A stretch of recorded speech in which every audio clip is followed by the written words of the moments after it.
Buenos días. Buenos días a todos. Ha sido un cotorreo con la puerta aquí de este lado. Pero nos recomendaron que dejemos de usar la puerta de aquel lado. Hago esta aclaración, aunque mandamos un mensaje por ahí al chat de la iglesia. Entonces, pues vamos a tenernos que adaptar a utilizar la puerta de este lado por lo mientras. Ya platicaremos un poquito más de estos detalles. Y bueno, continuamos con nuestro estudio del libro de Apocalipsis. Y en esta ocasión vamos a continuar con la iglesia en Tiatira. Según el teólogo Richard Mayhew, Tiatira es una iglesia tolerante y ahorita vamos a ver un poquito de este tema.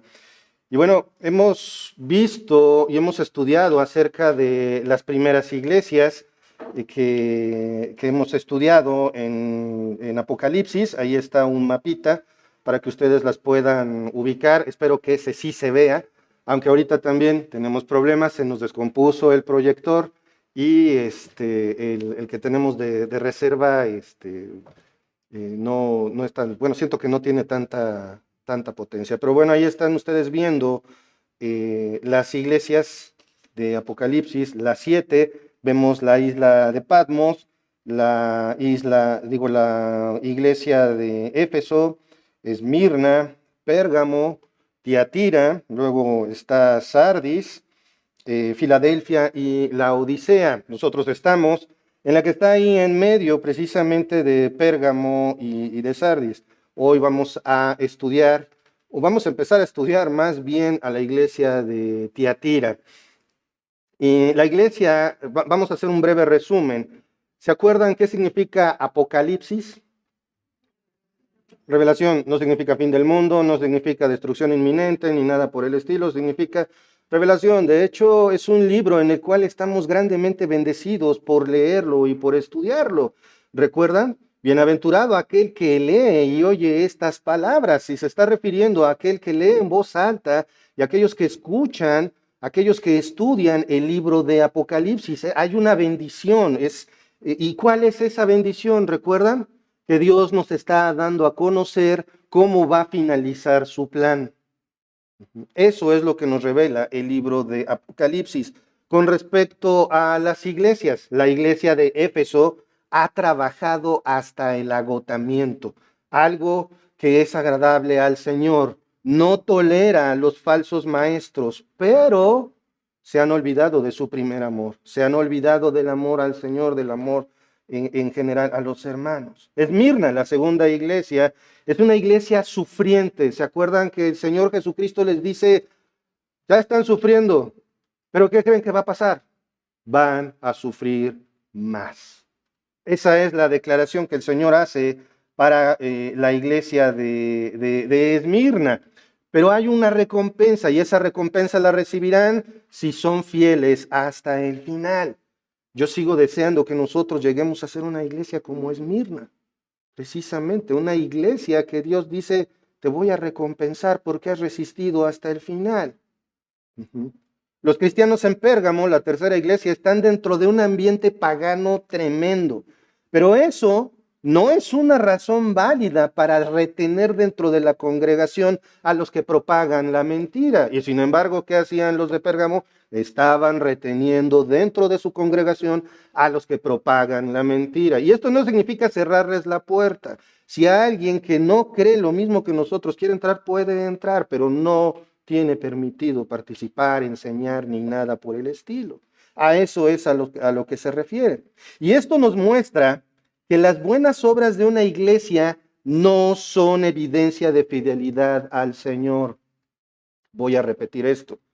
Las buenas obras de una congregación, las buenas obras de una iglesia no son evidencia de fidelidad al Señor. Les voy a por favor pedir que ahí en sus Biblias me acompañen al Evangelio según San Juan, capítulo 14, versículo 21. No se esperen a que aparezca ahí en la pantalla, búsquenlo en su Biblia.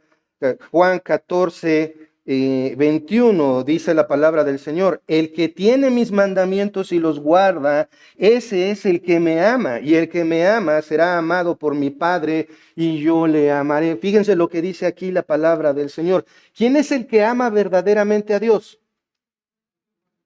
el que tiene sus mandamientos y los guarda.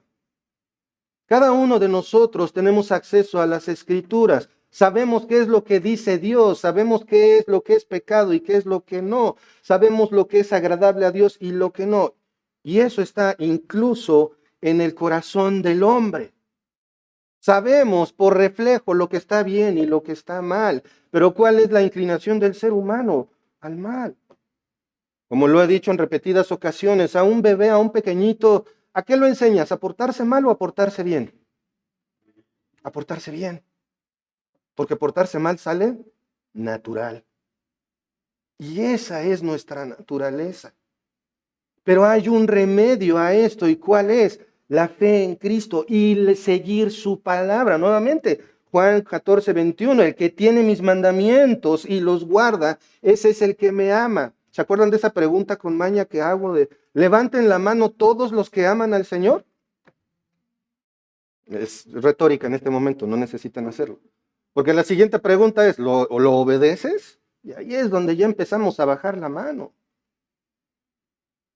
La iglesia puede hacer buenas obras, porque de hecho hemos visto que en las cartas a las iglesias hay diferentes constantes.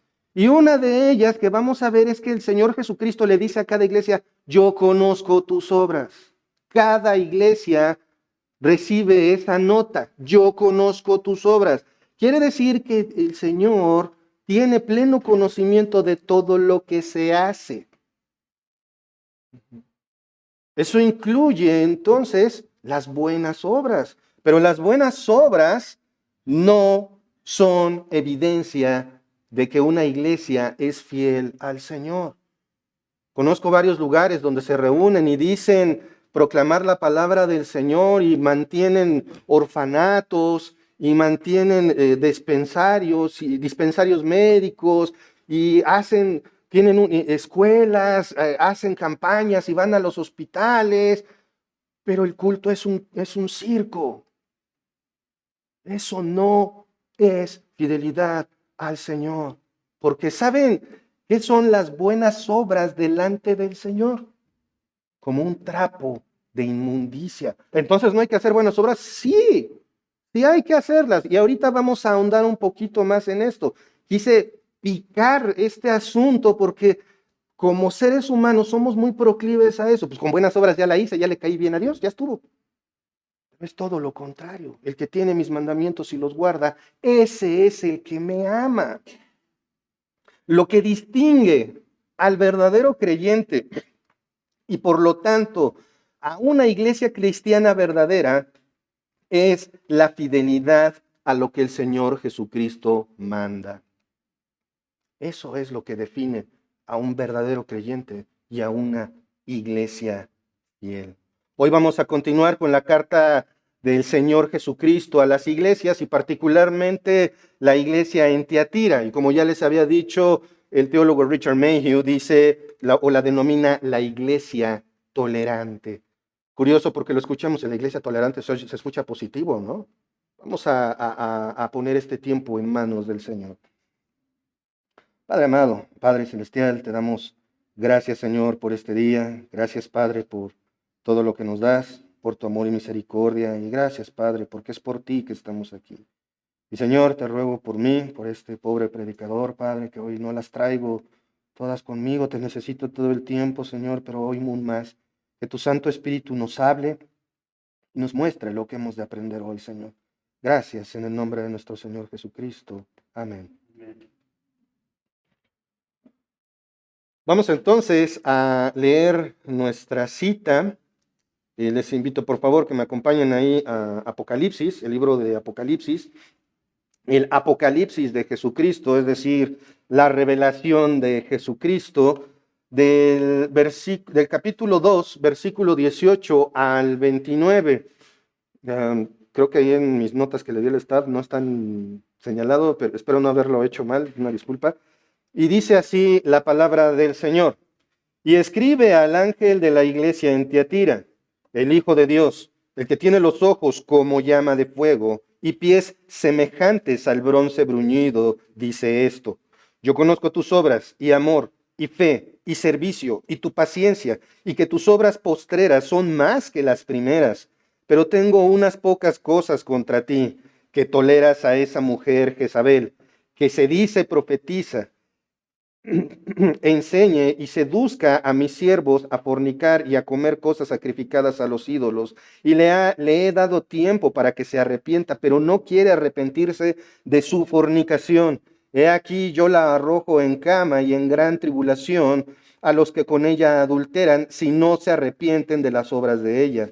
Y a sus hijos heriré de muerte, y todas las iglesias sabrán que yo soy el que escudriña la mente y el corazón.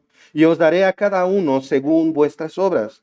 Pero a vosotros y a los demás que están en Tiatira, a cuantos no tienen esa doctrina y no han conocido lo que ellos llaman las profundidades de Satanás, yo os digo, no os impondré otra carga, pero lo que tenéis, retenedlo hasta que yo venga. Al que venciere y guardare mis obras hasta el fin, yo le daré autoridad sobre las naciones, y las regirá con vara de hierro, y serán quebradas como vaso de alfarero, como yo también la he recibido de mi Padre, y le daré la estrella de la mañana. El que tiene oído, oiga lo que el Espíritu dice a las iglesias.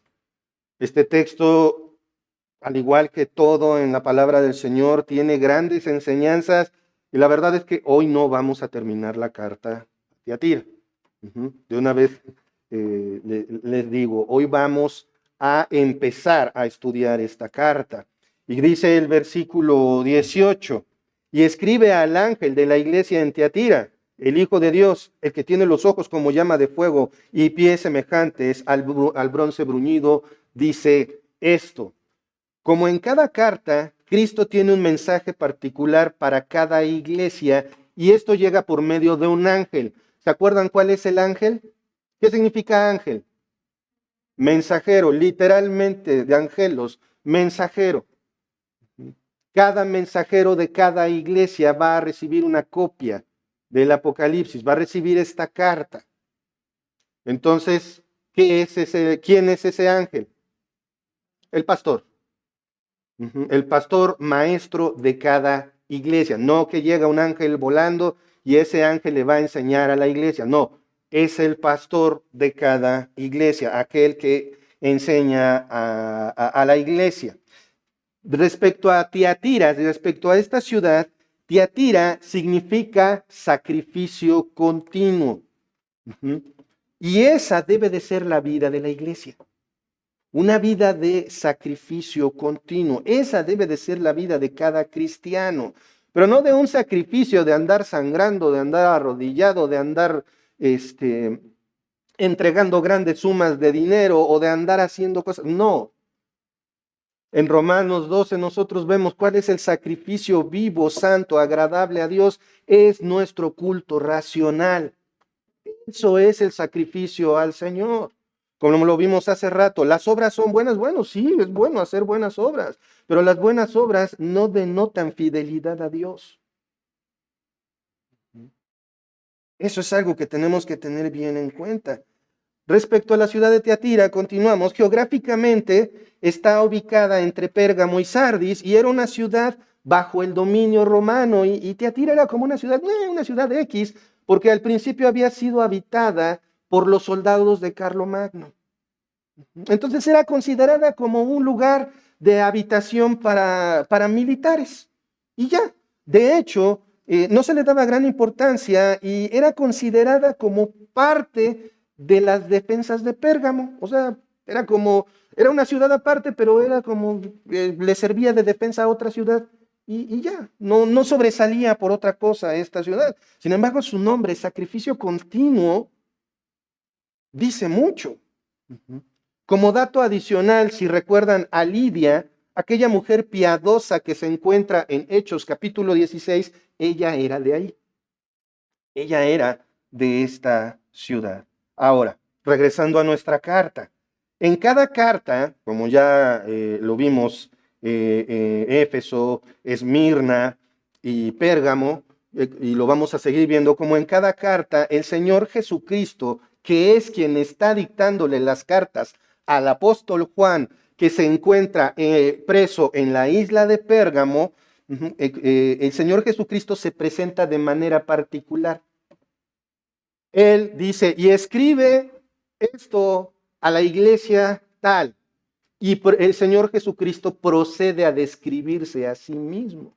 Cada descripción está también relacionada con lo que el Señor Jesucristo le va a decir a esa iglesia. En este caso, su primera característica es, ¿cuál es? El Hijo de Dios. Esta declaración es muy importante porque esto en primera es algo familiar para Juan. Juan ya había escuchado varias veces de boca del Señor Jesucristo ese título, el Hijo de Dios. ¿Por qué? Bueno, pues simple y sencillamente vamos a un ejemplo. Acompáñenme a el Evangelio según San Mateo, capítulo 16, versículo 16. Mateo 16, 16. Dice la palabra del Señor. Respondiendo Simón, Pedro dijo, tú eres el Cristo, el Hijo del Dios viviente. En este momento, Pedro, a quien conoceremos siempre como el apóstol Pedro, aquel que negó 3 veces al Señor, pero también aquel que le dijo al Señor, yo te amo 3 veces, él está reconociendo aquí al Señor Jesucristo como el Hijo de Dios. Vamos a hacer una pequeña, gracias mamá. Vamos a hacer una pequeña pausa aquí. ¿Cuál es el contexto? Después de que el Señor Jesucristo le habla a sus discípulos de que no sean como los fariseos, o sea, que se cuiden de la levadura de los fariseos, no se olviden de este concepto de la levadura, que se cuiden del concepto de la levadura, digo, que se cuiden de la levadura de los fariseos, sigue hablando con sus discípulos y los sigue enseñando. Entonces, por lo menos los 12 están ahí con él. Cuando él le pregunta, el Señor Jesucristo le pregunta a sus discípulos, ¿y ustedes quiénes dicen que soy? ¿Quién soy yo?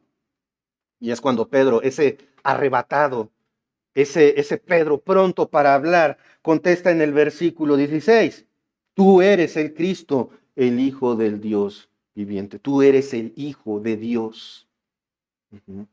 Entonces, por eso es que es importante puntualizar que para Juan, el Señor Jesucristo se presenta aquí en esta carta como el Hijo de Dios. El Hijo de Dios, ¿es menor a Dios? No. ¿Por qué? Porque si es Hijo de Dios, entonces debe de ser tan Dios como Dios. Y esto es una cosa que muchos enseñan y es una triste herejía que digan, bueno, es que es el Hijo de Dios, entonces no es Dios porque el Hijo no es como el Padre. Pero ojo, la paternidad de Dios hacia Jesús y el hecho de que Cristo sea el Hijo no es que Jesús es producto del Padre, como ocurre entre los humanos, ¿no? Si yo tuviera un hijo, mi hijo, para empezar, es más chico que yo, es más joven, y no solamente se va a parecer a mí, se va a parecer a su madre también, ¿sí o no? Con Dios no es así. Esa relación padre e hijo entre las dos personas, estas dos personas de la Trinidad, nos está describiendo su relación íntima, nada más. El hijo no es producto del padre. El padre no fue primero que el hijo, ¿de acuerdo? Son cosustanciales, son coeternos, son coiguales, tanto el Padre, el Hijo y por supuesto el Espíritu Santo, el Hijo de Dios. Ahí estamos viendo este título del Señor Jesucristo. Y nuevamente vamos a continuar. Dice el versículo 18 otra vez, y escribe al ángel de la iglesia en Tiatira, el Hijo de Dios, el que tiene los ojos como llama de fuego. Una pausa aquí. ¿Se acuerdan de que Apocalipsis tiene mucho de lenguaje figurativo? ¿Lo recuerdan? ¿Qué significa esto? Significa que Jesús no tiene los ojos de fuego. Fíjense lo que dice ahí el texto. Dice en español, dice, el que tiene los ojos como llama de fuego. ¿Se dan cuenta? parecido, algo como el fuego puede ser cualquier cosa que nosotros queramos imaginar, pero aquí en el texto se está refiriendo a su sabiduría, a su omnisciencia y a su juicio. Esos ojos como llama de fuego ¿se acuerdan de la boca, de que la espada de doble filo, que él la tiene? Una espada de doble filo no es para acariciar. Más adelante veremos la descripción del Señor Jesucristo y dice que de su boca sale una espada de dos filos. No, no quiere decir que a Jesús le sale una espada de la boca, es su palabra. Eso es. Y por lo tanto es su sabiduría y su juicio también. Su palabra. No es una espada de doble filo, ¿la usarían para acariciar? No, es para que si de ida no te hizo mucho, de regreso. Entonces, sí, era la espada más burda, la espada más destructiva. No se necesitaba ser un espadachín experto para lograr hacer daño con una de estas espadas. Cuando dice entonces, con sus ojos como llama de fuego, quiere decir que Juan solamente puede ver los ojos del Señor. Recordemos, ¿se acuerdan? Él está en espíritu, está delante del Señor, lo ha visto. ¿Y qué le pasó cuando lo vimos ahí en el capítulo 1? Se desmayó. Él está teniendo visiones, él está recibiendo una revelación de Jesucristo del futuro. Si nos viera a nosotros vestidos, se quedaría. ¿Ah? Y cuando ve el poder del Señor juzgando a las naciones, ¿qué le pasa de nuevo a Juan? Se vuelve a desmayar. Está atónito, está describiendo las cosas lo mejor que puede con su limitado lenguaje humano.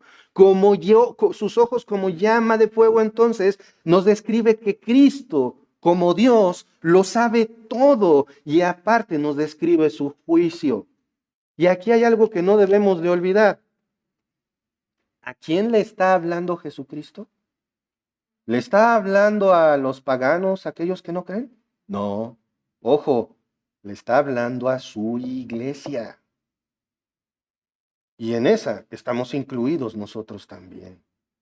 Continúa la presentación del Señor Jesucristo ahí en el versículo 18 y escribe al ángel de la iglesia en Tiatira, el Hijo de Dios, el que tiene ojos como llama de fuego y pies semejantes al bronce bruñido que aplasta a sus enemigos, que no hay manera de detenerlo. El bronce al rojo vivo, ese es el bronce bruñido. No hay nadie que lo pueda detener. Si el Señor Jesucristo da un paso sobre sus enemigos, los va a aplastar. Espera, ¿está hablando de esto para su iglesia? Sí, sí, porque dentro de la iglesia también hay enemigos de Dios. Y ese juicio está dirigido para aquellos que se dicen cristianos, pero no viven de acuerdo a lo que Él dice. Ay, ay, ay, ¿a poco sí? Lo estamos viendo aquí. Nos habla, ese bronce bruñido nos habla del paso imparable que tiene Jesucristo sobre sus enemigos. Todo lo que pisa lo deshace. También manifiesta su soberanía, su poder, su control sobre todo. El Señor Jesucristo tiene absoluto control. Eso es lo que nos describe también el bronce bruñido. Vamos a continuar. Tiene los pies semejantes al bronce bruñido. Dice esto, aquel poderoso, aquel a quien no se puede detener, aquel cuyo juicio es imparable, aquel que lo sabe todo, nos dice esto. Versículo 19. Yo conozco tus obras y amor y fe y servicio y tu paciencia y que tus obras postreras son más que las primeras. Aquí está la constante que les decía. Lo vamos a encontrar en las 7 cartas. Yo conozco tus obras. Las otras 2 constantes es al que venciere y el que tenga oídos para oír. Esas son las constantes. Y eso también nos afirma una cosa. Nos vuelve a afirmar, a pesar de que cada carta es para una iglesia, que estas cartas son para la iglesia. O sea, ¿cómo? Sí, no hay duda. Las cartas son para la iglesia. Jesús es omnisciente y es omnipresente. Nuevamente, vemos que es igual a Dios. Recordemos que Juan está describiendo las cosas que son. ¿Se acuerdan lo que vimos en el capítulo 1, versículo 19? No lo busquen, si quieren yo se los leo. Escribe las cosas que has visto y las que son y las que han de ser después de estas. Es el bosquejo inspirado. Juan ya habló de las cosas que eran. Ahora está con las cosas que son, lo que está viendo. Por lo tanto, nuevamente, esto nos dice que estas cartas están dirigidas por Juan, inspirado por el Espíritu Santo, a iglesias que en ese momento existían. Entonces, ahora, Juan está hablando del presente. Le está hablando a las iglesias de Éfeso, Esmirna, Pérgamo, Tiatira, Sardis, Filadelfia y Laodicea. Todas existen al mismo tiempo. Cristo, siendo Dios, conoce todos y cada uno de los aspectos de la vida de la iglesia y de sus integrantes. Y esto debe de ser algo muy importante para nosotros, hermanos. Muchas veces nuestra obediencia al Señor no se ve recompensada de inmediato. A veces incluso obedeces al Señor y las cosas salen peor. ¿Sí o no? Eso ni pasa, ¿verdad? La verdad es que cuanto más tratas de apegarte a lo que la palabra del Señor dice, más difícil se pone.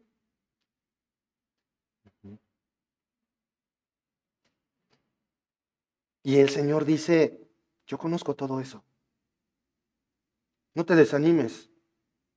Yo conozco todo eso. Estás sufriendo, como le dijo a Esmirna. Están sufriendo. Yo lo conozco. ¿No saben qué? Van a sufrir un poco más. Pero los voy a recompensar. Nuestro Dios no es un Dios ajeno. Nuestro Dios no es un Dios que se ha alejado de sus hijos. Tenemos un Dios que nos conoce. ¿Se acuerdan que Juan lo describe entre los 7 candeleros? Aquel que anda entre los 7 candeleros. ¿Qué son los candeleros? Las iglesias. Cristo está entre su iglesia. No está desde arriba viéndonos. Está entre nosotros. Y debemos de confiar en eso, pero también debemos de temer eso. Porque ¿cómo es tu vida? ¿Es una aquí, el domingo y otra el resto de la semana? Eso es para examinarnos a nosotros mismos.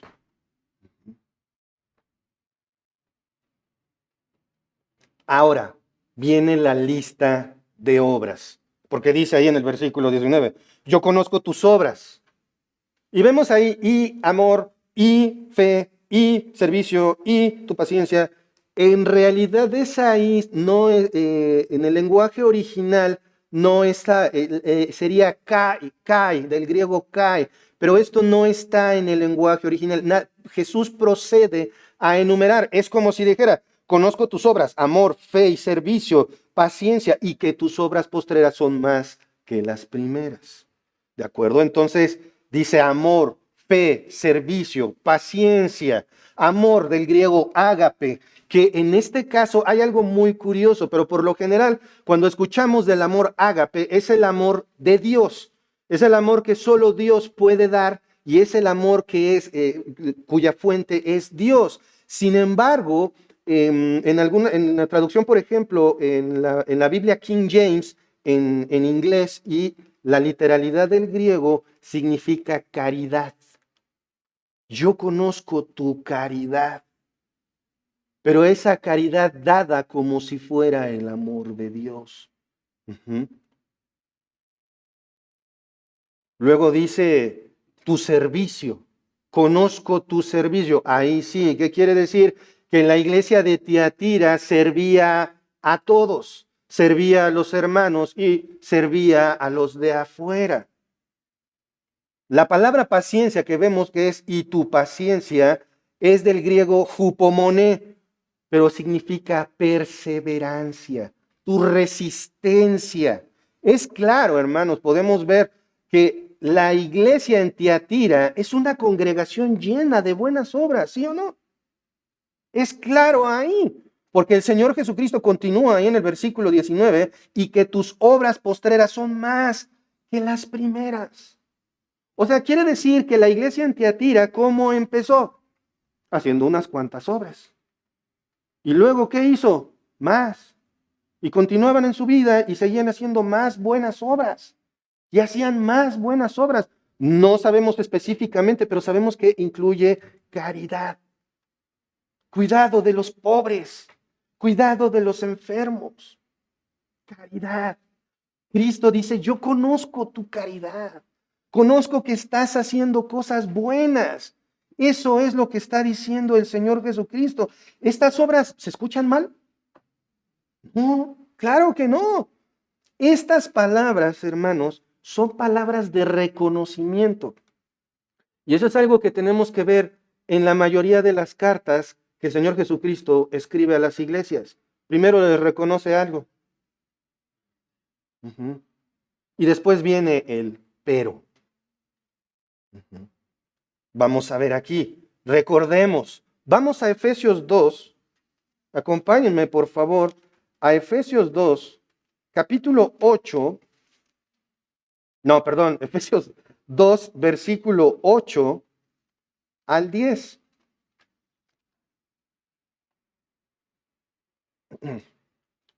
Dice así la palabra del Señor. Y pongan mucha atención, sobre todo aquel que no tiene su fe, aquellos que no tengan su fe puesta en el Señor Jesucristo. Este versículo es muy conocido, Efesios 2, 8 y 9, este pasaje es muy conocido, pero el contexto completo lo da el versículo 10. Dice, porque por gracia sois salvos por medio de la fe, y esto no de vosotros, pues es don de Dios. Una pausa aquí. ¿Qué significa esto? Por puro regalo divino, por puro amor divino, aquellos que somos hijos de Dios somos hijos. ¿Por qué? Por creer en Cristo. Ujú. Y dice, y en esto no tienes mérito tú, Gerardo, pues es un regalo de Dios. Si Dios no te da ese regalo, no vas a creer. Yo no creo. Qué triste, porque no has recibido ese regalo de parte de Dios. Dice el versículo 9, no por obras para que nadie se gloríe. La salvación, el perdón de pecados, no es por obras. ¿Por qué? Porque si no, después ando diciendo, mírenme, soy tan bueno que uso traje y como pan. Ujú. Esto no, dice la escritura bien claro, versículo 10, porque somos hechura suya. Únicamente las buenas obras que hacen los creyentes son agradables delante de los ojos de Dios. ¿Por qué? Dice, porque somos hechura suya. Los cristianos, no está hablando aquí del ser humano en general, porque dice, porque por gracia sois salvos. ¿A quién le está hablando Pablo? A los hijos de Dios, nada más. Somos hijos de Dios, por eso somos creados en Cristo Jesús para buenas obras. No somos salvos por obras, somos salvos para hacer buenas obras. Y en esto la iglesia que estamos estudiando, la iglesia de Tiatira, se saca 10. ¿Sí o no? Hacen buenas obras y hacen más que antes. ¿Sí o no? Es lo que nosotros estamos viendo así, ahí. Pero vamos a hacer una pausa, otra pausa aquí. Recordemos dos cosas, ya las había mencionado, pero quiero que las sigamos recordando. Número uno, Cristo, ¿a quién se está dirigiendo? A su iglesia. Nos está hablando a nosotros, no es a la iglesia de Tiatira, recordemos, cada una de estas cartas, cada página de la Biblia está dirigida a su pueblo. Nos está hablando a nosotros, número uno. Y dos, se describe a sí mismo con ojos de llama, como ojos de llama de fuego y sus pies semejantes al bronce bruñido. Ese juicio imparable, ese juicio que lo conoce el Señor, es para su iglesia en este momento.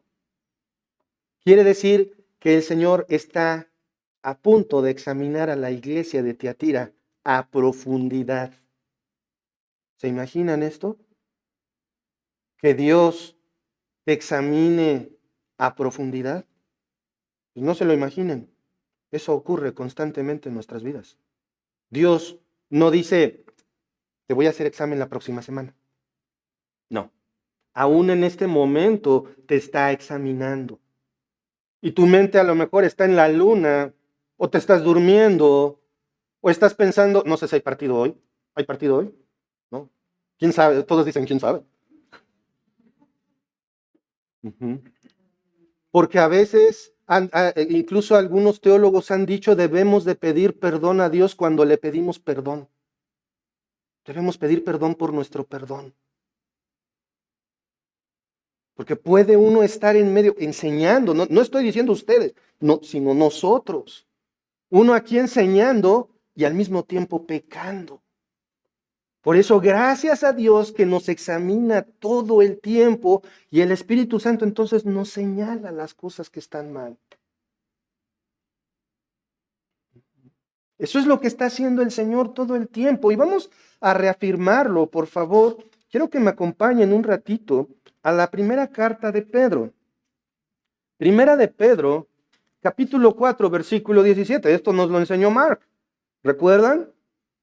Primera de Pedro 4, 17. Porque es tiempo de que el juicio comience por la casa de Dios. Para aquellos que dicen, no, es que ustedes los cristianos nada más están juzgando a otros. ¿Qué nos dice la Biblia? ¿Por dónde hay que empezar el juicio? Por dentro. Primero nosotros. Continúa el versículo 17. Y si primero comienza por nosotros, ¿cuál será el fin de aquellos que no obedecen al Evangelio de Dios? Esta declaración es tristísima.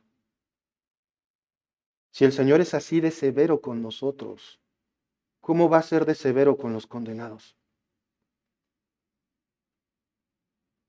Si tú no tienes tu fe puesta en el Señor Jesucristo, como ya lo leímos en Efesios 2 del 8 al 10, solamente por gracia se es salvo por medio de la fe en Jesucristo. Si tú no crees esto, tu destino no es la nada, tu destino es el infierno.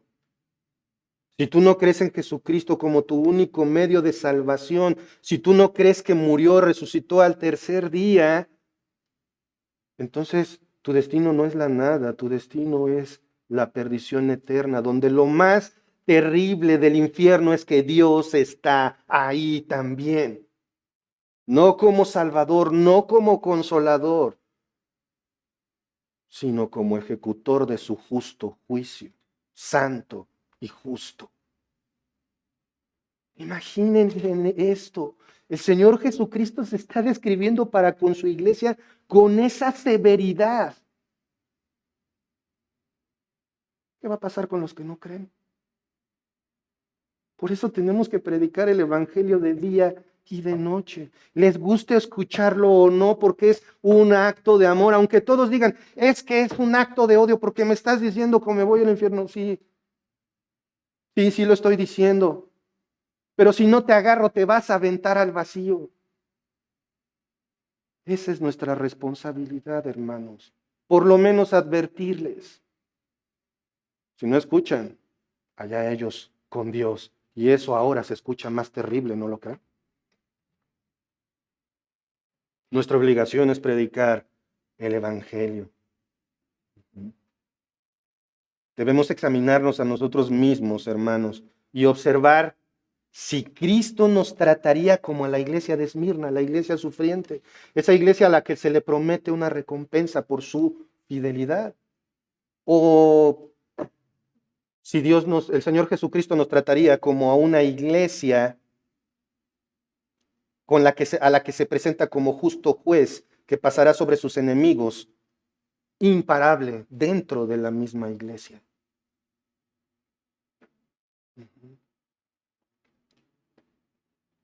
Vamos al versículo 20. Pero tengo unas pocas cosas contra ti, que toleras a esa mujer Jezabel, que se dice profetiza, que enseñe y seduzca a mis siervos a fornicar y a comer cosas sacrificadas a los ídolos. Pero tengo unas pocas cosas contra ti. Desafortunadamente, en la traducción de la Reina Valera del 60 dice así, pero el texto original no versa de esa manera. Cuando leemos esta frase, puede dar la impresión de que son cosas de poca importancia, ¿no? Tengo unas pocas cosas contra ti. Es como pecata minuta, un pecadillo, no se preocupen. No es tan preocupante cuando sigues leyendo, te das cuenta que el asunto es muy, muy importante. Una traducción más literal del griego de esta frase sería, sin embargo, tengo en tu contra. Inclusive me encanta porque la Biblia de las Américas, la traducción de la Biblia de las Américas, incluso pone de manera diferente la palabra unas pocas, porque eso no está en el lenguaje original. La traducción sería, sin embargo, tengo en tu contra. Le está diciendo a Tiatira, ustedes hacen un montón de buenas obras, pero tengo esto en tu contra. Y que Dios te diga, tengo esto en tu contra, ay de aquel que cae en manos del Dios vivo. Tengo esto en tu contra. ¿Qué es eso que tiene Cristo contra la iglesia de Tiatira? La respuesta corta, pues, es un pecado. Ya, terminamos, nos podemos ir. Pero analizando las cosas, significa que si bien todos seguimos cometiendo pecados, aquí no hay infalibles, aquí no hay impecables, aquí todos seguimos pecando. Por gracia somos salvos, ¿sí o no? Pero eso no dice que de aquí en adelante, a partir de que pongo mi fe en Cristo, ya dejé de pecar. No, pero me arrepiento. No, la frase de mi vida, si soy cristiano, la frase de mi vida no debe de ser a pecar y a gozar que el mundo se va a acabar. No, el que piensa así entonces no es cristiano, punto. Vamos a ver, porque esto significa que si bien seguimos cometiendo pecados, hay pecados que impactan a la congregación. ¿Habías pensado eso? ¿Habías pensado que tu pecado daña a la iglesia? No, es mi vida personal, no, no, no, no. Mis pecados son mis pecados y es mi relación con Dios y a los demás de la iglesia no le deben de importar. Ah, ah. No es así, no es así. Nuestro pecado afecta a la congregación. Y nuestro ejemplo sobre todo eso, esa parte es importante. Sobre todo también cuando ese pecado no se maneja de manera correcta. Puede ser incluso también un liderazgo laxo. Líderes que digan, bueno, no le llamemos la atención. Es más, vamos a darle un ministerio para que se anime y así deje de pecar. No, las cosas no son así, hermanos. Vamos a ver un ejemplo de esto. Vamos a ver un ejemplo de esto para después podernos adentrar al ejemplo que está en Apocalipsis. Este ejemplo es sumamente conocido por ustedes, estoy seguro. Acompáñame por favor en sus Biblias y vamos a estar un ratito ahí. En primera a los Corintios, la primera carta de Pablo a los Corintios, capítulo 5, versículos 1 y 2. Seguro han escuchado de este caso y si no, vamos a conocerlo. De cierto, se oye que hay entre vosotros fornicación, y tal fornicación, cual ni aún se nombra entre los gentiles, tanto que alguno tiene la mujer de su padre, y vosotros estáis envanecidos. ¿No deberías más bien haberos lamentado para que fuese quitado de en medio de vosotros el que cometió tal acción? Hermanos, estamos hablando de Corintio.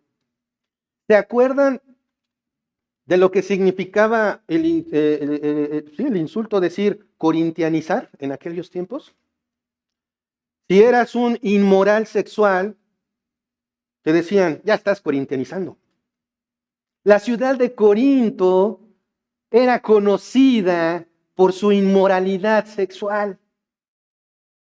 En este contexto, Pablo dice que ese pecado no se menciona ni entre los corintios,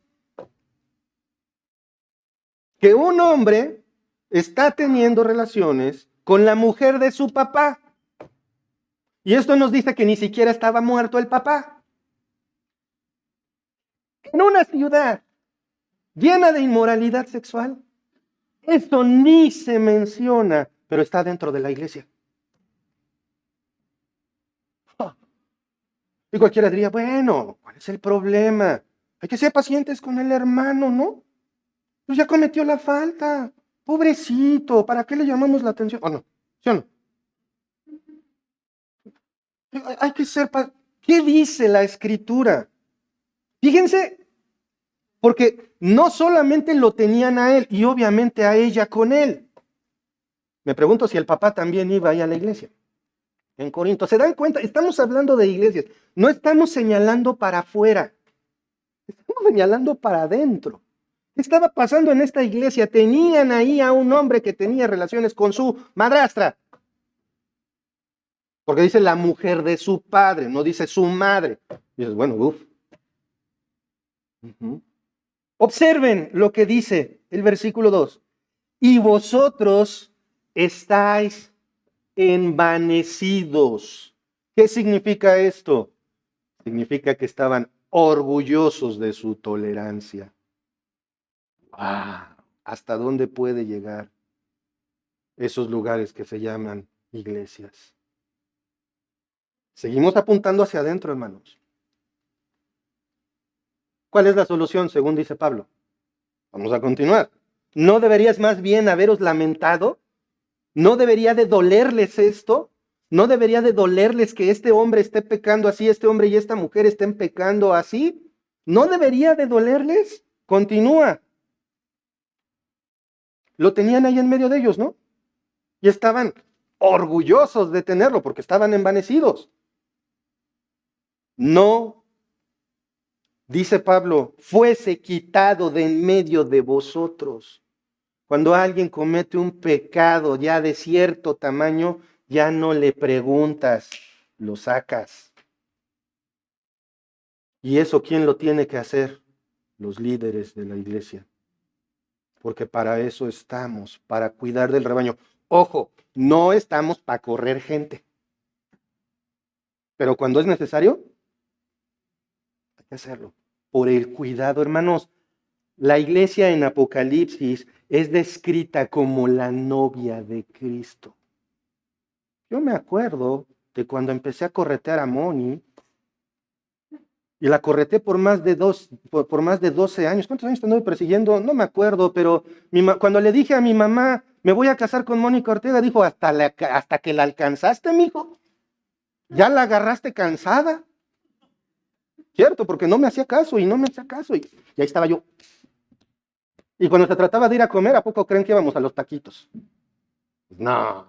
Y cuando había regalos, ¿a poco creen que era, como dicen de esas rosas de semáforo? Rosas semaforeras. Pues no. Y cuando hablaba con ella, ¿cómo creen que le hablaba? Oh, mi cosita. Bueno, no tanto, ¿verdad? Pero trataba soy yo lo sé. Trataba de conquistarla, ¿sí o no? Eso hacen, ¿sí o no? La cuidas, le abres la puerta, bájate, yo te ayudo, la cuidas, se te ensuciaron tus zapatitos, ahorita me agacho y te los limpio, Eso quiere Dios, el Señor Jesucristo, para su iglesia, una iglesia pura, santa, sin mancha. Y eso únicamente se logra señalando el pecado. No hay esa famosa seña de, bueno, ahorita ya no lo hacen ni de broma, porque tristemente hoy las jovencitas, si traen motoneta, lo demás no importa. Ya no cuesta trabajo. Eso es bien triste, cuiden a sus hijas. Y cuiden a sus hijos, porque no se vale que anden probando señoritas como si fueran paletas. La iglesia de Cristo, aquí la estoy viendo, debe de ser pura, sin mancha. Y esto solo se logra señalando el pecado, diciéndole al pecado, pecado. Eso es lo que está diciendo Pablo. ¿Cómo lo tienen ahí en medio de ustedes si saben que se está acostando con la mujer de su padre? en medio de una ciudad inmoral a más no poder. Ellos eran señalados como los peores, porque dice, esa iglesia es señalada como peor. ¿Por qué? Porque es algo que ni entre los corintios se menciona. O sea, hay de faltas a faltas, pero hay un límite para todo. Y un miembro de la iglesia está cometiendo el peor pecado en la comunidad.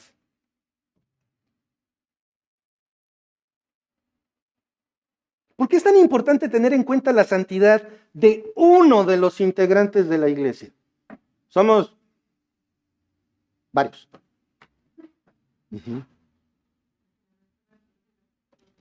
¿Por qué es tan importante que si uno está fallando, oremos por él? Por eso toda la iglesia también tiene que saber, no, son mis asuntos. No, por eso, para que todos oremos por él. No, no somos una bola de chismosos. Somos hijos de Dios sosteniéndonos unos a otros. ¿No sería suficiente con hacerse de la vista gorda? Cometió el pecado, vamos a hacernos los locos, ¿no? ¿Sí o no? ¿No sería suficiente?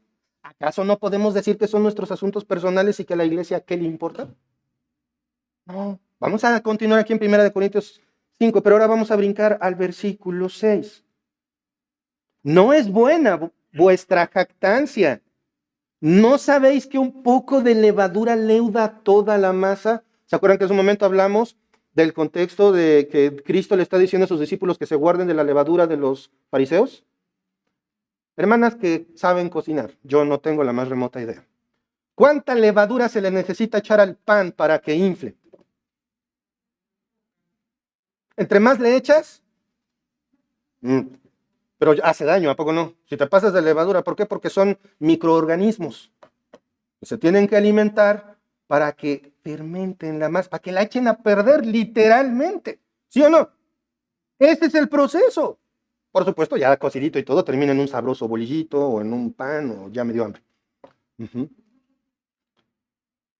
Pero ¿cuánto se necesita? Poquito. ¿Y qué está diciendo aquí? Versículo 6. ¿No sabéis que un poco de levadura leuda toda la masa? Si toleramos un pecadito, si toleramos una falta, ¿qué creen que va a pasar? Va a hinchar, se va a expandir, se va a expandir, se va a expandir, y al rato tenemos un pan de este tamaño. Entiéndase, una iglesia contaminada. ¿Por qué creen que en las fiestas santas para los judíos comían panes sin levadura? Porque la levadura es la representación de la expansión del pecado en la vida del ser humano. No que comer levadura esté mal, digo, a nadie le gusta comerse un pan aplastado, ¿no? No estoy hablando literalmente de la levadura, lenguaje figurativo. Ese pecadito te va a ir consumiendo, va a ir creciendo, se va haciendo más grande y puede terminar afectando a toda la iglesia. ¿Se dan cuenta por qué es tan importante vigilar la santidad de la iglesia? Porque aparte, y no lo estoy diciendo con jactancia, Mark y yo como guardias, como cuidadores de la novia de Cristo, la tenemos que cuidar, proteger, enseñar a cualquier costo. Por eso se enseña la palabra del Señor. Los mal llamados pequeños pecadillos pueden causar un daño tremendo a la iglesia de Cristo. La santidad de un miembro es la santidad de la iglesia. Bueno, y a resumidas cuentas, Gerardo, ¿qué hacemos en 1 Corintios si se supone que estamos estudiando la carta a Tiatira? ¿No? Vamos a continuar. Vamos a regresar, por favor, ahí a Apocalipsis, capítulo 2, versículo 20. Pero tengo unas pocas cosas, bueno, ya sabemos que, sin embargo, tengo contra ti que toleras a esa mujer Jezabel. Tolerancia. Ya hemos hablado un poquito anteriormente de esa palabra, pero para continuar, Quiero agarrar esa palabra, tolerancia, del griego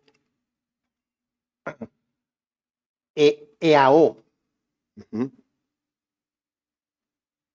En el contexto bíblico significa dejar ser, permitir o dejar tranquilo a alguien. Pero vamos a venirnos a nuestros tiempos. La palabra tolerancia, ¿a poco no está de moda? Se usa muchísimo hoy día y algunos sinónimos. Tolerancia en nuestros días ha tomado una enorme importancia en la sociedad. Sin embargo, como muchos conceptos humanos, su significado ha variado no por cambio lingüístico, sino por cambios culturales. La palabra tolerancia, como la conocemos en el español, viene del verbo latín tolerare, que significa soportar o aguantar. Hasta aquí todo bien. Sin embargo, ese significado es negativo. Lo soportas, lo aguantas porque no hay más remedio que hacerlo. Ese es el significado verdadero de la palabra tolerancia. Lo aguantas porque no te queda de otra. Y cuando me recuerda mucho al perrito que está ahí al lado de mi casa. Que llevamos un año con el problema de los ladridos. Lo estamos tolerando. ¿Por qué? No hay de otra. Cuando a ti te dicen, te tolero, es como, sí, me está soportando. No, no, no. El verdadero significado de la palabra tolerar es negativo. Sin embargo, hoy se ha convertido hasta en un valor, ¿a poco no? Entre más tolerante, más valioso eres a la sociedad. Les voy a leer la definición de tolerancia de la carta incluida en los derechos, en la Carta de los Derechos Humanos de la Nación. La tolerancia significa el respeto a las ideas, creencias o prácticas de los demás cuando son diferentes o contrarias a las propias, así como el reconocimiento, la aceptación y el aprecio al pluralismo cultural, las formas de expresión, a los derechos humanos de los demás y a la diversidad del aspecto, situación, comportamiento y valores de las personas. O sea, aguántense entre todos como sean. Esto hasta aquí no suena tan mal, ¿verdad? Sopórtense para vivir en paz. Pero no es algo del todo cierto, ya que si pensamos diferente a ciertas minorías de lo que quieren pensar, entonces no existe tolerancia por pensar diferente y el que piensa diferente pasa a ser un opresor en lugar de tener derecho a pensar diferente. ¿Sí me entendieron? O sea, si no piensas como el otro, entonces tú eres el mal. No existe la tolerancia realmente. Eso no existe. Y menos hoy en nuestros días, cada vez hay menos tolerancia verdadera. Pero volviendo al texto, dice que toleras a esa mujer Jezabel, del griego eao, dejar ser, permitir. ¿Le suena a lo que pasó en Corintio? Déjenlo ser, permítanlo, déjenlo tranquilo. Esto es lo que significa que la iglesia en Tiatira, como en Corinto, sabían de antemano que lo que estaba pasando era pecado y lo permitían, lo dejaban ser. Y esto era deliberado, no era de que, no se enteraron ni los líderes ni los hermanos, no, todo el mundo lo sabía.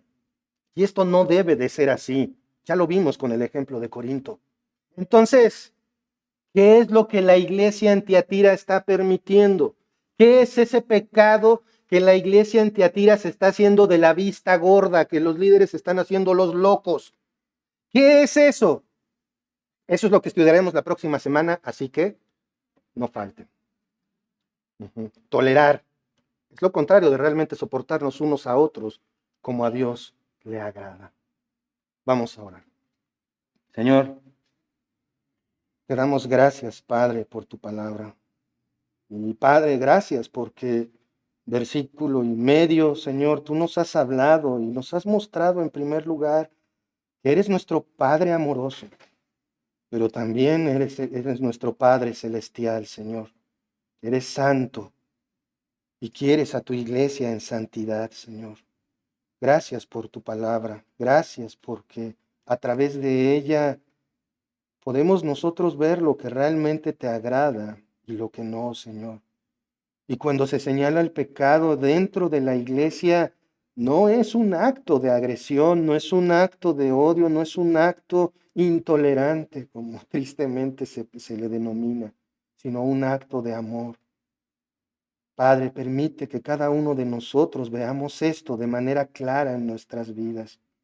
El pecado que cometemos en lo individual afecta a la iglesia, Señor, aunque creamos que no es así.